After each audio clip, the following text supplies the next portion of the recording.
জুলাই সনদ এবং ঘোষণাপত্রে কি এমন ঘটলো যেটা আসলে বুঝতে পেরেছেন যে অনেক করতে মনে হচ্ছে বুঝতে পেরেছেন যে সাধারণ জনগণ এখানে নাই। ভিত্তিটা দেওয়া না ছাড়া আসলে জুলাই সনদ অতিরিক্ত খুব একটা জিনিস আসলে আমাদেরকে প্রোভাইড করছে না। তার মানে এটা বুঝতে পারছেন, অ্যাচিভমেন্টটা অত্যন্ত অত্যন্ত ক্ষুদ্র পর্যায়ে নিয়ে আসা হয়েছে। জন আকাঙ্ক্ষার যে গুরুত্বপূর্ণ যে বিষয় যে সেটা হচ্ছে যে জানমালের নিরাপত্তা দেওয়া এবং যে বিমানবীকরণ যাতে না করা হয়, এই পুরা যে জিনিসটা ছিল গুরুত্বপূর্ণ সেটাই উধাও হয়ে গেছে। সুডো আলাপ সুডো আলাপ সবসময় কী হয় বুঝতেছেন, রেটরিক বাজ শব্দ প্রচুর চলতে থাকে। এর মধ্যে দিয়ে বুঝতেছেন জনগণ কেন্দ্রিক যে আমাদের যে ভাবনাগুলা সেটা বুঝতেছেন অদ্ভুতভাবে বুঝতেছেন চাপা পড়ে এবং হচ্ছে বুঝতেছেন জনগণের অধিকারগুলা অদৃশ্যায়ন ঘটে যায়। জুলাই ঘোষণাপত্র এবং সনদ খুবই ওতপ্রোতভাবে একটা আরেকটার সাথে মানে যে কানেক্টেড। এবং ওই যে আমরা খুব স্বাভাবিকভাবেই জানি সেটা হচ্ছে একটা বিশেষ প্রেক্ষাপট থেকে মানে যে সনদের আইডিয়াটা মূলত আসছে। এবং আমরা জানি যে ৫ই অগাস্টের পরে মূলত লিটারেলি মানে বাংলাদেশে ৫ থেকে ৮ অগাস্ট পর্যন্ত বাংলাদেশ রাষ্ট্র ছিল না। সেখানে মানে যে প্রধানমন্ত্রী, এমপি থেকে শুরু করে বায়তুল মোকাররমের খতিব পর্যন্ত মানে যে দেশ ত্যাগ করেছেন অথবা নিরুদ্দেশ হয়ে গিয়েছিলেন। কিন্তু যেটা ঘটনা ঘটলো সেটা হচ্ছে সাধারণত এইসব দেশগুলোতে যে ঘটনাগুলো ঘটে আমরা জানি যে অনেক দেশেই কিন্তু রিসেন্টলি একদম আপরাইজ ঘটেছে আরকি, অভ্যুত্থান ঘটেছে। অভ্যুত্থান ঘটার পরে যেটা হয় যে খুব সহিংসতার মধ্যে যায় এবং হচ্ছে এক ধরনের দ্রুত ট্রান্সফরমেশন এর দিকে যেতে যেয়ে অনেক ধরনের ভায়োলেন্স ইনট্রিগ হয়। বাংলাদেশ ওই জায়গা থেকে বুঝতে পেরেছেন অনেক ধরনের ম্যাচুরিটি একটা লক্ষণ দেখিয়েছে। সেটা হচ্ছে কি? সেটা হচ্ছে যে কতগুলা সংস্কার কমিশন যেটা মূলত অক্টোবরে মানে যে ঘোষণা দেওয়া হয় এবং এই সংস্কার কমিশনের মাধ্যমে আসলে এক ধরনের রাষ্ট্রকে বিনির্মাণ করার একটা প্রক্রিয়া শুরু হয়। এটা দুটো অর্থে গুরুত্বপূর্ণ। সেটা হচ্ছে যদি এই সংস্কার কমিশনগুলো না করা হতো তাহলে কি প্রক্রিয়ার মধ্যে দিয়ে রাষ্ট্র বিনির্মাণ হবে? এটা একটা গুরুত্বপূর্ণ প্রশ্ন হয়ে দাঁড়াতো। ফলে আপনি যদি পিসফুল ট্রানজিশন এর দিকে যান, এই সংস্কার কমিশনগুলো কিন্তু দুর্দান্ত আইডিয়া এবং গুরুত্বপূর্ণ একটা ভূমিকা রেখেছে। এবং আমরা খুব স্বাভাবিকভাবে আপনি দেখবেন সেটা হচ্ছে কি জানেন? বাংলাদেশের মানুষ এই সংস্কার কমিশনগুলোকে কিন্তু খুবই ওভারওয়েলমিং গ্রহণও করেছে। যেমন সংবিধান সংস্কার কমিশন যেটা, সেই কমিশনে আমরা জানি যে ৭২ এ যে সময় মানে যে গণপরিষদের সংবিধান নিয়ে কাজ করছিলেন, সম্ভবত আমি যদি ভুল না করে থাকি ৪০ অথবা ৭০ টার মতো বুঝতে পেরেছেন মানে যে লোকজন লিখিতভাবে ডকুমেন্টস দিয়েছেন এবং এর মধ্যে একটা হচ্ছে পলিটিক্যাল পার্টি সম্ভবত সিপিবি।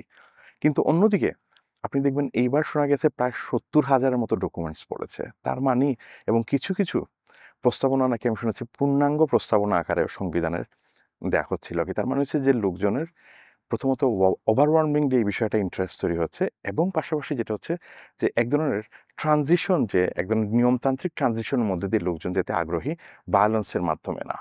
তার মানে আপনি মনে রাখবেন যে বিপ্লব হতে অথবা মানে গুরুত্বপূর্ণ যে ট্রান্সফরমেশনটাকে যদি আমরা বিপ্লব হিসেবে দেখি, তাহলে দুভাবে হতে পারে। একটা ভায়োলেন্সের মধ্যে দিয়ে হতে পারে, একটা যে পিসফুল বুঝতেছেন গ্র্যাজুয়াল ট্রান্সফরমেশন দিয়ে। বাংলাদেশ আসলে প্রথমত স্টেপ নিচ্ছে গ্র্যাজুয়াল ট্রান্সফরমেশনের মধ্যে দিয়ে। ফলে ওই জায়গা থেকে একটা ওভারওয়ার্মিং আকাঙ্ক্ষার জায়গাটা ছিল। অবভিয়াসলি সংস্কার কমিশনে গুরুত্বপূর্ণ কতগুলো সংস্কার কমিশন করা হয়নি। প্রথমত হচ্ছে যে যেটা হয়তোবা আমি শিক্ষকতার পেশায় আসছি বলে মানে যে শিক্ষা কমিশনের বিষয়টা বলব। কিন্তু পাশাপাশি আরেকটা খুবই অতি গুরুত্বপূর্ণ মানে সংস্কার কমিশন সেটা হচ্ছে ভূমি। কারণ আমরা জানি যে ভূমি বাংলাদেশের অত্যন্ত জটিল সংকটগুলোর মধ্যে একটা সংকট এবং সেই বিষয়টা আমরা এক্সপেক্ট করেছিলাম সংস্কার কমিশন হবে। কিন্তু পাশাপাশি এরপরে চিকিৎসা এবং অন্যান্যগুলো হয়েছে যেটা একটা প্রশংসার দাবি রাখে। এখন এই সংস্কার কমিশনে যে সময় আমরা জানি যে মোটামুটি মানে যে কয়েক মাসের মধ্যেই ওনারা প্রস্তাবনা দাখিল করলেন এবং মধ্যভাগ থেকে মানে যে মানে আ এই মানে অন্তর্বর্তীকালীন সরকারের প্রধান আ অধ্যাপক ইউনূস সাহেবকে মানে সভাপতি করে মানে একটা ঐকমত্য কমিশন করা হলো যেটা মূলত আলী রিয়াজ সাহেব লিড করছিলেন আরকি।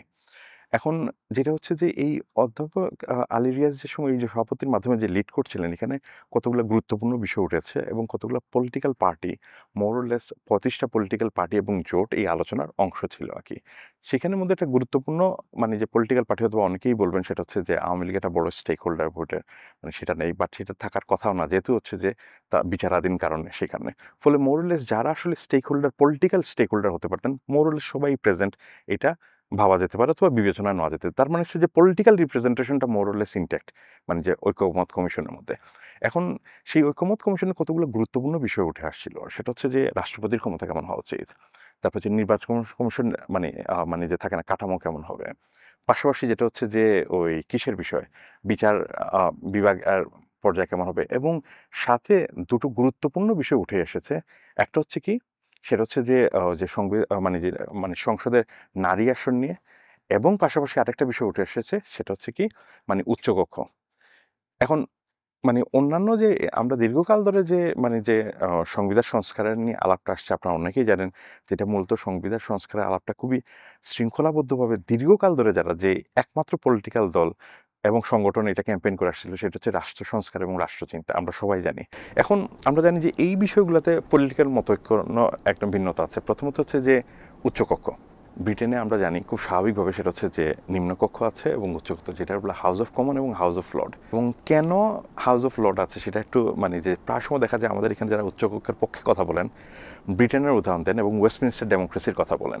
মানে যে সেটা হচ্ছে খুব স্বাভাবিকভাবে বুঝতেছেন যে ব্রিটেনে আমরা জানি ম্যাগনা কার্টা থেকে শুরু করে যে পর্যায়ের মধ্যে দিয়ে গেছে সে সময় কি ক্রমাগত যে মানে রাজা অথবা মনার্কের ক্ষমতাকে এক ধরনের কি নিয়ন্ত্রণ করা হচ্ছে সংবিধান একটা গুরুত্বপূর্ণ লক্ষ্য থাকে, সেটা হচ্ছে গুরুত্বপূর্ণ ভূমিকা হিসেবে পালন করে।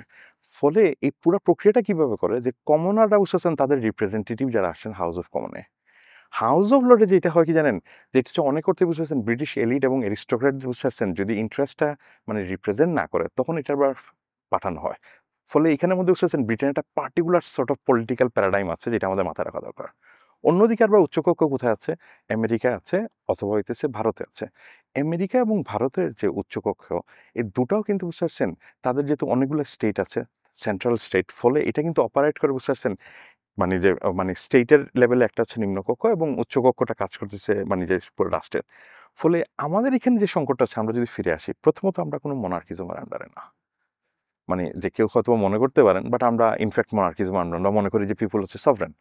তার মানে হচ্ছে যে তাহলে ব্রিটেনের আর্গুমেন্ট খুবই জোচ্ছ এখানের মধ্যে না। তার মানে হচ্ছে সভরেনের কিন্তু একটা গুরুত্বপূর্ণ বুঝতে পেরেছেন যে নিয়ন্ত্রণ করার ক্ষেত্রে হাউস অফ লর্ড একটা গুরুত্বপূর্ণ ভূমিকা পালন করে। এখন তাহলে আমাদের এখানে কি কারণে এটা? আমাদের এখানে তো বুঝতে পেরেছেন অনেক প্রদেশ নাই। আমাদের এখানে তো মানে যে দেশটা এত বড় না যে সেটা করে হচ্ছে আপনার উচ্চকক্ষ এবং নিম্নকক্ষ, কিন্তু আমাদের এখানে উচ্চকক্ষ এবং নিম্নকক্ষ তো মূলত বুঝতে পেরেছেন একটা স্ট্রং যেটা মানে যে পলিটিক্যাল আর্গুমেন্টটা যেটা হচ্ছে আমাদের এখানে সেটা হচ্ছে যে মানে উইনার টেক্স অল। মানে সেটা হচ্ছে কি নিম্নকক্ষে যেটা হচ্ছে বুঝতে পেরেছেন কেউ হয়তো বা বুঝতেছেন 45% বুট পেয়েছে, কেউ 35% বুট হচ্ছে, যে 45% যে বুট পেয়েছে সেই পুরো আসনটা নিয়ে নিচ্ছে, যেটা নিম্নকক্ষে ঘটে। সেই হচ্ছে যে মানে যে জনগণের প্রতিনিধি হচ্ছে। ফলে ধরুন যেই দলগুলো বুঝতে পারছেন রিলেটিভলি বুঝতে পারছেন কম ভোটের পরিমাণ, মানে যে কিন্তু হচ্ছে তাদের কোনো রিপ্রেজেন্টেশন আসলে এখানে থাকছে না। ফলে যে সংকটটা তৈরি হয় সেটা হচ্ছে যে মানে যে ইভেন বুঝতে পেরেছেন রিলেটিভলি কম হওয়ার পরেও জনপ্রতিনিধি অথবা ভোট পাওয়ার করে কেউ হয়তো বুঝতে পারছেন মানে যে নিম্নকক্ষে যেটা হচ্ছে বর্তমানে অনেক বেশি লোক প্রতিনিধিত্ব মানে যে ওই দলের লোক থাকে, ওয়ারেস বেসিক্যালি কেউ হচ্ছে 10%, 12%, 15% পেয়েছে, তার হয়তো ওই অর্থে কোনো প্রতিনিধি নাও থাকতে পারে। পাশাপাশি হচ্ছে যে আমাদের দেশে আরেকটা সংকট হয়েছে সেটা হচ্ছে ছোট দলগুলোর কথা, একদমই ছোট দল দ্বারা যারা হচ্ছে স্ট্র্যাটেজিক ভোটিংয়ের অনেক সময় মানে যে সংকটের মধ্যে পড়ে। বড় দলগুলোরা কাউকে হয়তো কেউ অপছন্দ করে অন্য দলকে মানে আটকানোর জন্য, যেটা হয় যে স্ট্র্যাটেজিক্যালি তার বিরোধী দলকে ভোট দেওয়া হয়। ফলে কি হয় এই ছোট দলগুলো বিভিন্নভাবে তাদের মত অথবা তাদের লোকজন পার্লামেন্টে থাকতে পারে না। ফলে এই জায়গা থেকে যেটা আমরা দীর্ঘকাল ধরে দেখে এসেছি সেটা ছোট দলদের একটা বিষয় ছিল, সেটা হচ্ছে কি জানেন যে পার্লামেন্টে যদি বুঝতে পেরেছেন একটা উচ্চকক্ষ হয় এবং যেটা যদি আনুপাতিক হয় তাহলে তাদের কিছু রিপ্রেজেন্টেটিভ থাকতে পারেন। এটা উচ্চকক্ষের ফাংশনালি কতটুকু রুল থাকবে এটা অস্পষ্ট, কারণ যেহেতু হচ্ছে নিম্নকক্ষ এই বুঝতে পারছেন ক্ষমতার দিক দিয়ে অনেক বেশি ডমিনেন্ট জায়গা থাকছে, যদিও তাদের একটা সে থাকে উচ্চকক্ষে। ফলে এইসব বিবেচনায় উচ্চকক্ষ কতটা বাংলাদেশের জন্য প্রয়োজনীয় এটা একটা বিগ বিগ কোয়েশ্চেন আর কি। যে পাশাপাশি জুলাই সনদে আরও অনেকগুলো বিষয় উঠে আসছে আর কি, যে সেটা হচ্ছে যে নারীদের আসনের বিষয়টা উঠে আসছে, পাশাপাশি যেটা হচ্ছে যে মানে নির্বাচন কমিশন কীভাবে ফর্ম করা হবে সেটা উঠে আসছে, তারপর হচ্ছে যে বিচার বিভাগের প্রধান বুঝেছেন কীভাবে নিয়োগ দেওয়া হবে এই বিষয়গুলো উঠে আসছে। এই পুরা যে মানে যে বিষয়গুলো খুবই গুরুত্বপূর্ণ এবং এই বিষয়গুলো নিয়ে আলোচনাও খুবই গুরুত্বপূর্ণ। সবাই হয়তো একমত না হতে পারলেও কিছু কিছু বিষয়ে গুরুত্বপূর্ণভাবে ঐক্যমত মানে হয়েছেন। এবং আরেকটা বিষয় যেটা হচ্ছে যে মানে যে পুলিশ সংস্কার, যেহেতু এটা বুঝতে পারছেন অধ্যাদেশের মাধ্যমে হতে পারে, এটা একটা প্রশাসনিক সিদ্ধান্ত, মানে এক ধরনের ঐক্যমত তৈরি হয়েছে, কিন্তু হচ্ছে যে এটা আসলে মানে সনদে থাকছে না। তার কারণ হচ্ছে যে মানে সরকার হয়তো নিজেই একটা অর্ডারের মাধ্যমে এটা প্রজ্ঞাপনের মাধ্যমে হয়তো জারি করবে আর কি। তো খুব গুরুত্বপূর্ণ বিষয় সেটা হচ্ছে যে সংঘাতের মধ্যে দিয়ে কোনো সমস্যার সমাধান হতে পারে না, সেটা হতে পারে আলাপের মধ্যে দিয়ে। ফলে ওনারা যে আলাপে এসেছেন এবং সময় দিয়েছেন এটা যদিও বাংলাদেশের ইতিহাসে বিরল, কিন্তু সেটা দুর্দান্ত এক ধরনের থাকে না উদাহরণ হিসাবে থাকবে, সেই জায়গা থেকে ওনাদের প্রশংসা। কিন্তু বিভিন্ন ক্ষেত্রে বিভিন্ন দল মানে যে তাদের নিজস্ব একজন পলিটিক্যাল এজেন্ডা আছে এবং সেই ক্ষেত্রে থেকে মানে যে দেখা যাচ্ছে যে তারা মানে একমত হচ্ছেন না। যেমন পিআর সিস্টেমে মানে বিএনপির একজন হেজিটেশন আছে, তার খুব সঙ্গত কারণ আমরা বুঝতে পারি কেন। সেটা। অন্যদিকে এবার ছোট দলগুলোর একদম পিআর সিস্টেমে কেন আগ্রহ, যেটা একটু আগেই আমি আলাপ করলাম, সেটা হচ্ছে কিন্তু খুবই মোরলেস পরিষ্কার আর কি এটা। পাশাপাশি আপনি দেখবেন যেমন হচ্ছে যে ওই কিসের মানে যে নির্বাচন কমিশনের প্রধান বিচার বিভাগে বুঝতে পেরেছেন যে আমরা জানি যে এইটাও তো পুরোপুরি পূর্ণাঙ্গ ঐক্যমত আসেনি, মানে যে অথচ এটা কিন্তু সহজেই আসা যেত, মানে মূলত তার কারণ হচ্ছে কি জানেন, যে আমরা দেখেছি যে যেই সব মানে যারা ক্ষমতায় আসেন তারা কতগুলো বুঝতে পারছেন ম্যাট্রিক্সের মধ্যে দিয়ে বুঝতে পারছেন এই রাষ্ট্রকে ক্ষমতাটাকে প্র্যাকটিস করেন। তার মধ্যে একটা হচ্ছে কি বিচার বিভাগ। এবং যে আপনি ভাবতে পারেন সেটা হচ্ছে যে এই অভ্যুত্থানের পরে বুঝতে পেরেছেন যে এখানে সাধারণ মানুষের সময় তার রাষ্ট্রের কাছে নিপীড়িত হয়, রাষ্ট্রের কাছে তার অধিকার প্রাপ্ত হয় না, সে তখন কোথায় যায়, মানে যে কোর্টে যায়। সেই কোর্টেও বুঝতে পেরেছেন বাংলাদেশে আপনি বিচার পাবেন কোনো গ্যারান্টি নাই। ফলে যেটা হয়েছে কি জানেন, কোর্টের প্রতি দীর্ঘকালীন ধরে কিন্তু মানুষের ক্ষোভ ছিল এবং তার একটা ক্ষোভ যে আছে সেটা কিন্তু বিচারপতিরা টের পাচ্ছিলেন। সেখানে কি জানেন ৫ই অগাস্টে প্রচুর বিচারপতিরা শোনা যায় কি জানেন ক্যান্টনমেন্টে আশ্রয় নিয়েছেন শোনা যায়। তার মানে হচ্ছে কি জানেন, মানুষের এই যে গুরুত্বপূর্ণ প্রতিষ্ঠানের মধ্যেও কিন্তু আস্থা নাই। এখন তাহলে খুব স্বাভাবিকভাবে বুঝতে পেরেছেন আমাদের এই জুলাই পরবর্তী বুঝতে পেরেছেন বাংলাদেশের একটা গুরুত্বপূর্ণ জায়গা আছে কিন্তু প্রতিষ্ঠানে আস্থা ফিরিয়ে নিয়ে আসা।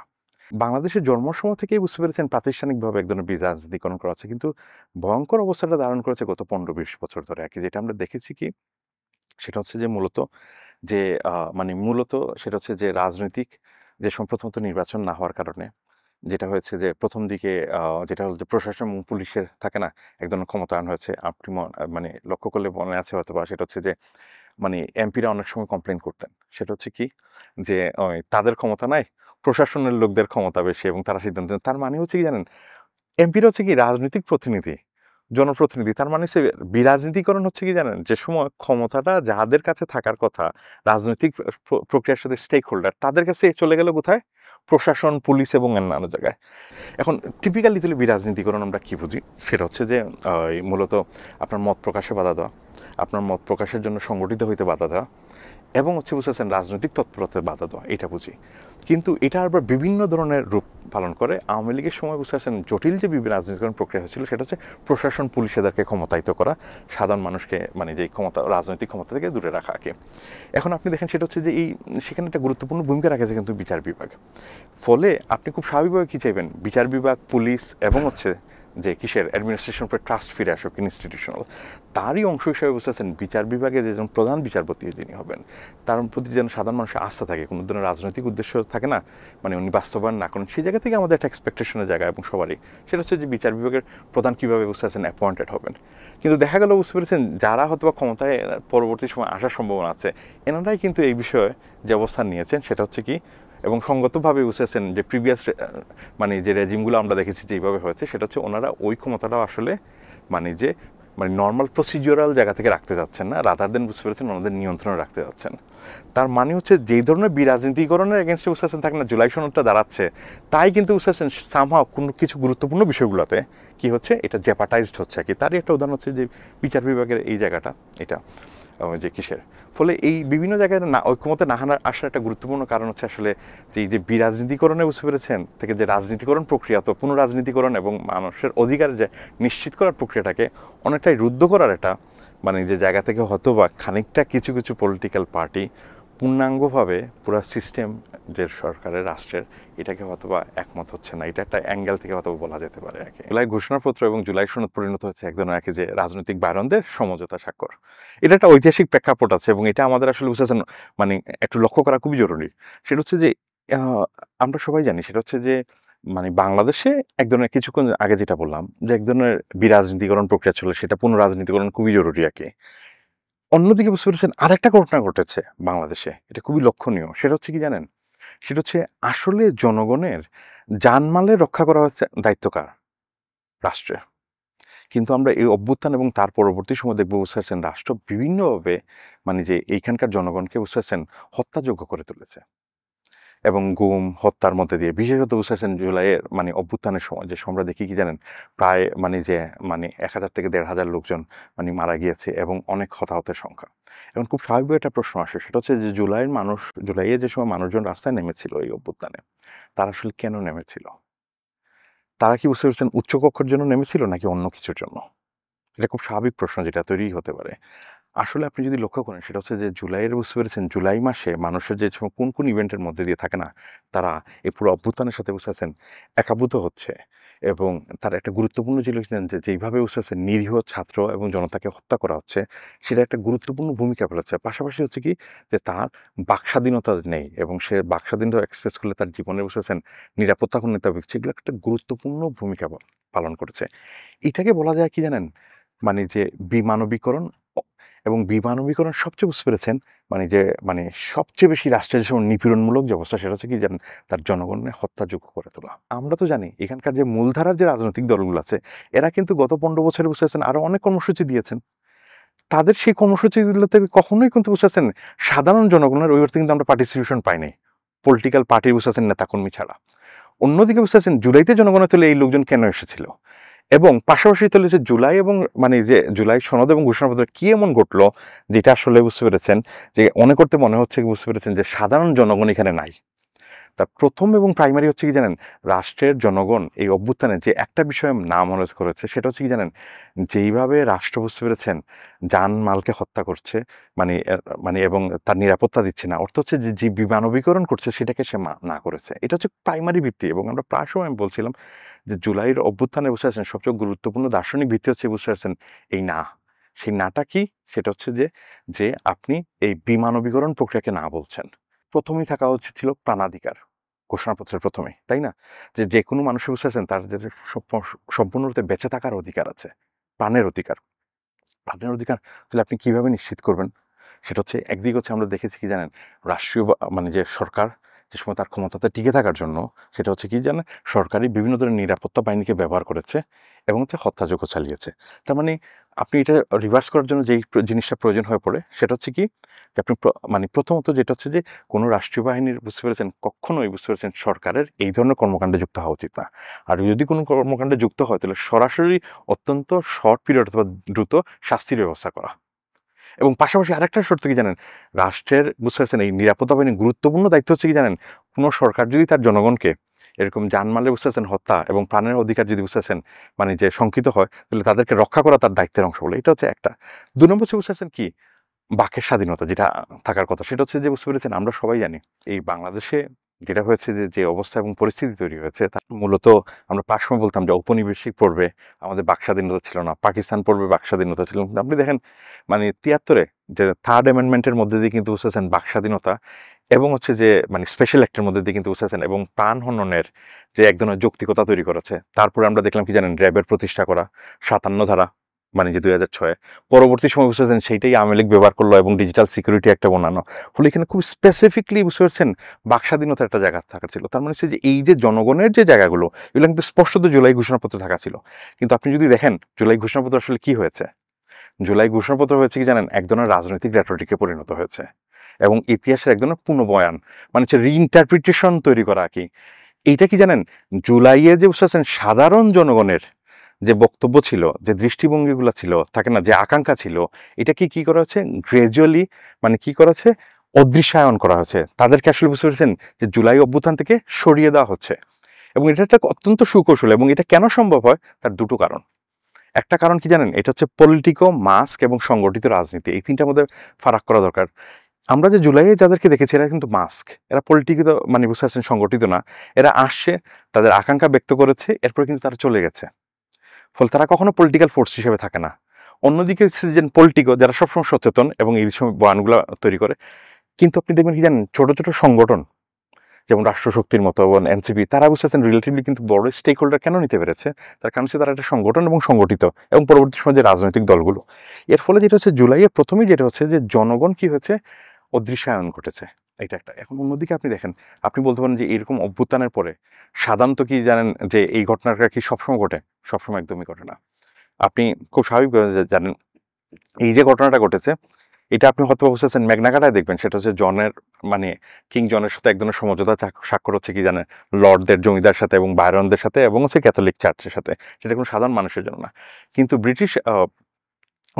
যে ব্রিটিশ বিল অফ রাইটস যেটা, সেখানে দেখবেন কি জানেন জনগণের অধিকার এটা কিন্তু এক্সপ্লিসিটলি বলা।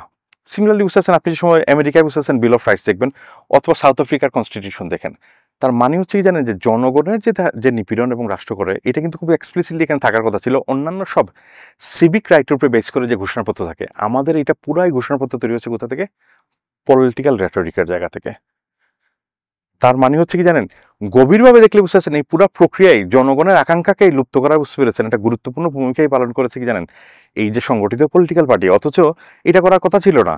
ন্যূনতম বুঝতে পারছেন জনগণের আকাঙ্ক্ষা কিন্তু প্রেজেন্ট থাকার কথা ছিল। এবং আপনি অদ্ভুতভাবে দেখেন কি জানেন, সেটা হচ্ছে যে ওই মানে জুলাই সনদের যে সময় আলাপটা হচ্ছে, সেই আলাপের মধ্যে একটা বুঝতে পারছেন স্পেশাল অ্যাক্ট নিয়ে অথবা ইমার্জেন্সি নিয়ে বুঝতে পেরেছেন, স্টেট অফ ইমার্জেন্সি নিয়ে আলাপ আছে। স্টেট অফ ইমার্জেন্সি বুঝতে পারছেন যে রাষ্ট্র কখনো প্রাণ হনন করতে পারবে না কারো, এই আলাপটা উচ্চাসন প্রস্তাব করা হয়েছিল। সেখানে দেখবেন কি জানেন 29টা পলিটিক্যাল পার্টি একমত হয়েছে, সবাই না। তার মানে হচ্ছে বাংলাদেশে এত হত্যাযজ্ঞের পরেও কিছু পলিটিক্যাল পার্টি আছে তার মধ্যে 100 মত হচ্ছে না, বুঝতে পেরেছেন যে এটা যে সাফ না করা দরকার, যে কখনোই কোনো অবস্থাতে বুঝতে পারছেন কোনো মানুষকে হত্যা করা যাবে না, যখন তখন ধরে নিয়ে যাবে না, এই জায়গাটা খুবই গুরুত্বপূর্ণ। যেটা হচ্ছে যে এইটা, এবং এর মধ্যে দিয়ে যেটা হচ্ছে কি জানেন আলটিমেটলি যেই জুলাইয়ের যে বুঝতে পেরেছেন যে মানে স্পিরিটটা ছিল, সেটা এক ধরনের কি হয়েছে রাজনৈতিক বুঝতে পেরেছেন এবং পুনঃরাজনৈতিকরণের মধ্যে দিয়ে মানে এবং বিরাজনীতিকরণ দূর করার উদ্দেশ্যে অগ্রসর হতে গিয়ে বুঝতে পেরেছেন জন আকাঙ্ক্ষার যে গুরুত্বপূর্ণ যে বিষয়, যে সেটা হচ্ছে যে জানমালের নিরাপত্তা দেওয়া এবং যে বিমানবীকরণ যাতে না করা হয়, এই পুরা যে জিনিসটা ছিল গুরুত্বপূর্ণ বিষয়, সেটাই উধাও হয়ে গেছে। এবং সেটা না আছে আপনার ঘোষণাপত্রে, না আছে স্পষ্ট হচ্ছে আপনি দেখবেন ওই যে সনদের মধ্যে। তার মানে আমি তো বলবো যে জুলাইয়ের সনদ অথবা হচ্ছে যে ঘোষণাপত্রে আসলে জুলাইয়ের স্পিরিটই নাই, অভ্যুত্থানের স্পিরিটই নাই, জনগণই নাই আর কি। আছে শুধু রাজনৈতিক দলের বুঝতে পেরেছেন মানে ক্ষমতার ভাগ বাটোয়ারা এবং ট্রানজিশন কিভাবে হবে সেই আলাপটা। তার মানে জনগণ আবারও বুঝতে পেরেছেন উধাও হয়ে গিয়েছে।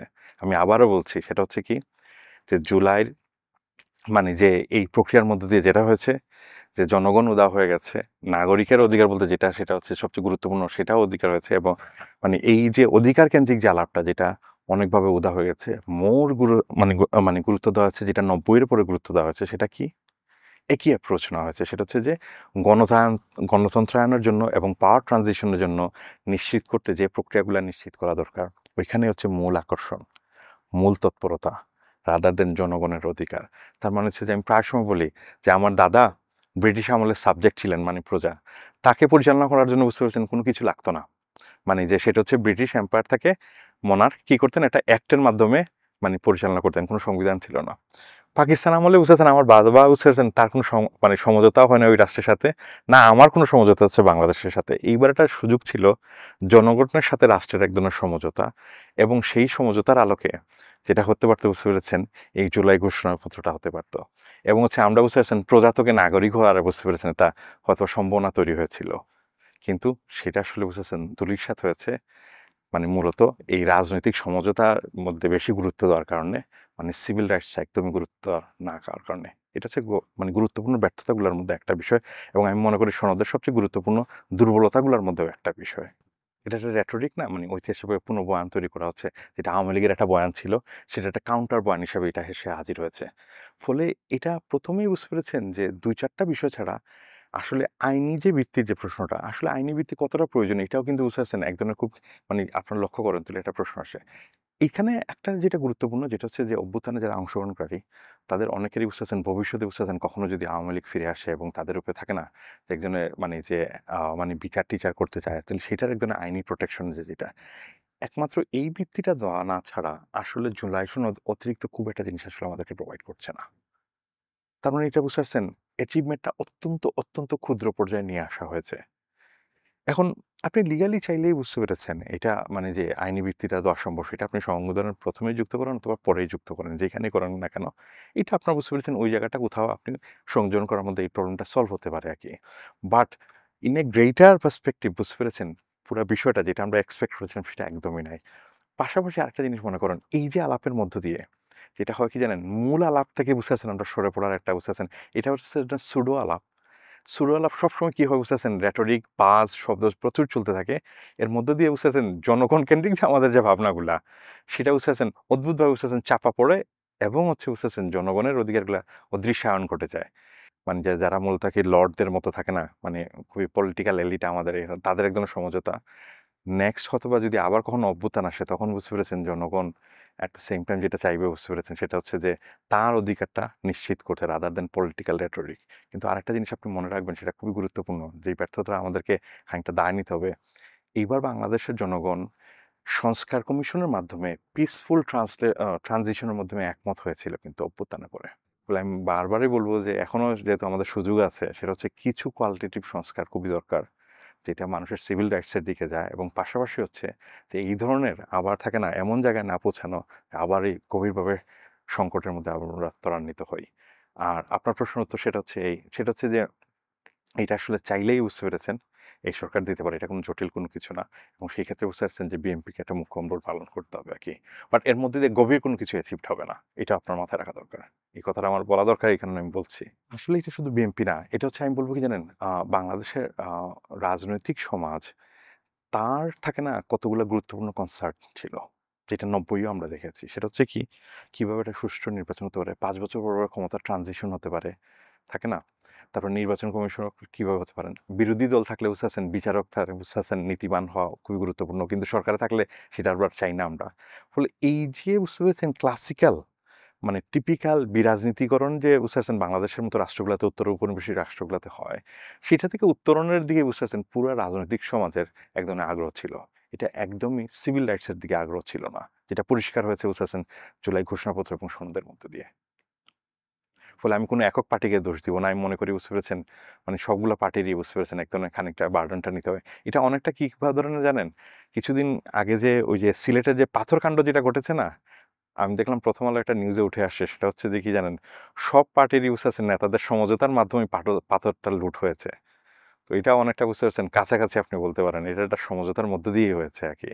বাট দুঃখজনকভাবে সেটা একমাত্র মানে যে ক্ষতিগ্রস্ত পার্টি হচ্ছে জনগণ। লাইকে বিভিন্ন রাজনৈতিক যে মানে যে রাজনৈতিক দলের স্টেক হোল্ডাররা কিভাবে দেখছে আপনি দেখেন, জুলাইকে ভাবছে বুঝতে পারছেন বিএনপি, সেটা হচ্ছে যে একটা ক্ষমতা ট্রানজিশনের থাকে না দীর্ঘকাল মানে যে একটা উপায়, মানে যে আ আ জামাত ভেবেছে কি জানেন? যে ৭১ এর সময় তার যে বুঝতে পেরেছেন যে rhetoric এর কারণে বুঝতে পেরেছেন সে politically disadvantage এ থাকে।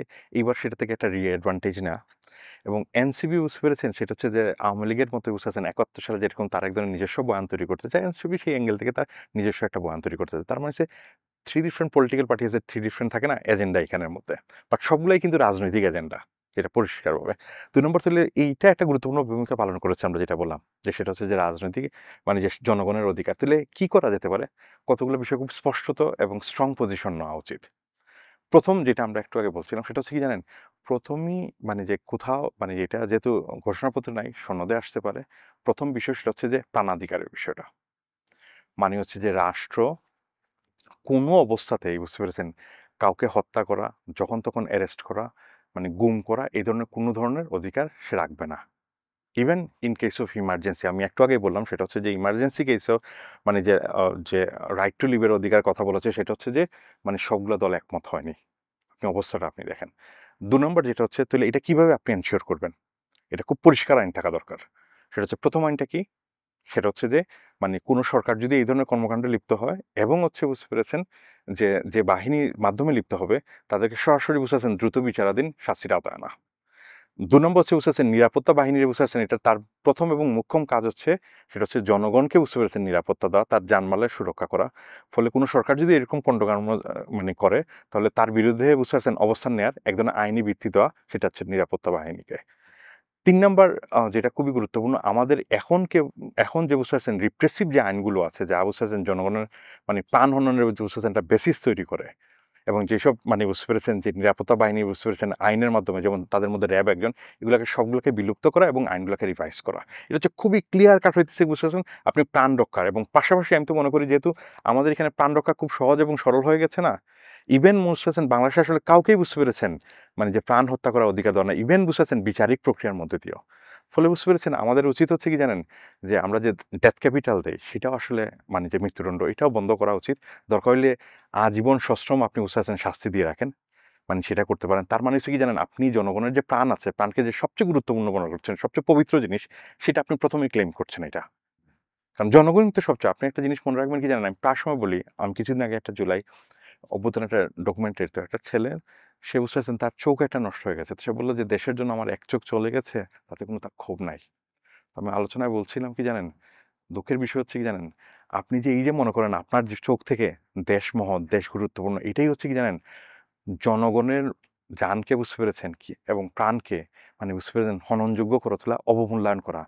সবচেয়ে গুরুত্বপূর্ণ হচ্ছে কি জানেন, জনগণের প্রাণ মানুষের প্রাণ। মানুষ যে মারা যাবে সে কখনো ফিরে আসবে না। যার ভাই মারা গেছে, যার বোন মারা গেছে, যার থাকে না সন্তান মারা গেছে, সে কখনো ফিরে আসবে না। রাষ্ট্র আপনি একবার গেলে আরেকবার তৈরি করতে পারবেন। রাষ্ট্র একটা প্রতিষ্ঠান, একটা সংগঠন, এটা প্রায় সময় করা যায়। তার মানে এটা আপনি প্রথমে সবচেয়ে গুরুত্ব তাকেই দিতে হবে, যেটা হচ্ছে সবচেয়ে গুরুত্বপূর্ণ জায়গা। কিন্তু আপনি দেখেন এটা নাই। ইভেন মানে যে ইমার্জেন্সি কেসে যেটা আমি বললাম পাশাপাশি। ২ নম্বর যেটা হচ্ছে যে আপনার মানে যে জনগণের অধিকারে নিয়ে যে বাক স্বাধীনতার যে বিষয়গুলা সেটা যুক্ত করা। ৩ নম্বর হচ্ছে এই যে বুঝতে পেরেছেন যে বলা হচ্ছে কি জানেন? যে এইগুলো হচ্ছে যে মানে মূলত যে সনদে বুঝতে পেরেছেন যে সংস্কারের প্রস্তাবগুলো আছে, এটা অনেকগুলোই বুঝতে পেরেছেন জনগণের বুঝতে পেরেছেন সরাসরি মত নেওয়া উচিত। এখন তো কোনো জটিল কাজ না। সেটা হচ্ছে পুরা বিষয়গুলোকে নিয়ে রেফারেন্ডাম হতে পারে। কিন্তু আমি কোনো রাজনৈতিক দল কিন্তু রেফারেন্ডামের কথা বলছেন না। আপনি দেখেন কেউ বলতেছেন বুঝতে পারছেন গণপরিষদ। গণপরিষদে বুঝতে পারছেন কি? যে সেটা হচ্ছে যে আপনি আবার নির্বাচন করে বুঝতে পারছেন, আবার বুঝতে পারছেন রিপ্রেজেন্টেটিভ ডিসাইড করবে এটা। তাই না? অন্যদিকে আপনি দেখেন বুঝতেছেন বিএনপি কি যাচ্ছেন সেটা হচ্ছে যে জাতীয় নির্বাচন হবে। জাতীয় নির্বাচন যে পলিটিক্যাল পার্টিকে নির্বাচন করবে সেটাই হচ্ছে তাদের যে মানে যে অবস্থান। আপনি খুব সহজেই দেখা যাচ্ছে দোনো জায়গায় তো জনগণ আসলে নাই। এখন আবার দেখুন বুঝতেছেন আমাদের যে প্রধান উপদেষ্টা উনি তো এক জায়গায় বলেই বসলেন সেটা হচ্ছে যে আমাদের দেশে বুঝতেছেন ভোট টাকা দিয়ে কিনা যায়, ফলে ভোটের কোনো কি নাই। ফলে বুঝতে পেরেছেন জনগণের বুঝতেছেন ভোটের অধিকার দিয়ে কি লাভ, এবং তাকে বুঝতেছেন রেফারেন্ডাম তার মতামত জানার কি লাভ কি। তার মানে এখানকে যে ৩টা বড় স্টেক হোল্ডার সবারই পজিশন হচ্ছে কি জানেন, সে মনে করে সে জনগণের সম্পর্কে বুঝতে পারছেন ভালো সিদ্ধান্ত নিতে পারবে।